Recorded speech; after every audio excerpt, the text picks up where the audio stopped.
Hello everybody and welcome along to GG ahead of the first week of the Dubai World Cup Carnival. 6 races on Thursday night from Meydan. Really looking forward to, in particular, the Group 3 Dubai Stakes. And I'm going to give you Ibn Malik in this to upset the likely favourite in Drafted.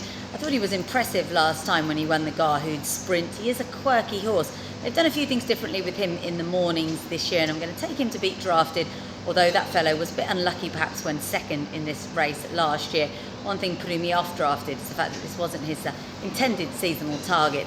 They did want to run him back in December, but a bit of a quarter crack sort of that. So Ibn Malik for me in the big one for Jim Crowley.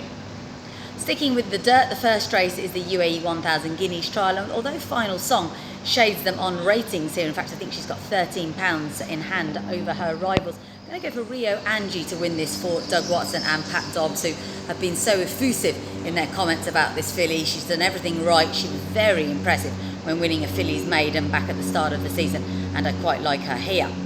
We've also got a 1900 metre dirt handicap, several strong ones in here for the Doug Watson yard. He runs at Tried and True and also Grand Argentier, but several of these are wrong at the weights because of the presence of New Trails, who actually ran in the Dubai World Cup last time. He takes a notable drop in grade here.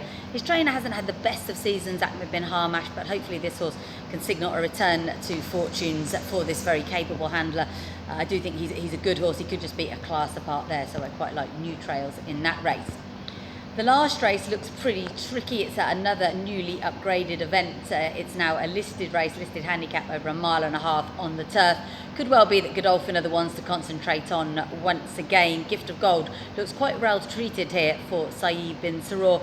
But I like Lucius Tiberius, who did come to Dubai last winter as a bit of a lead horse for, interestingly, the Group 1 winner Gayaf.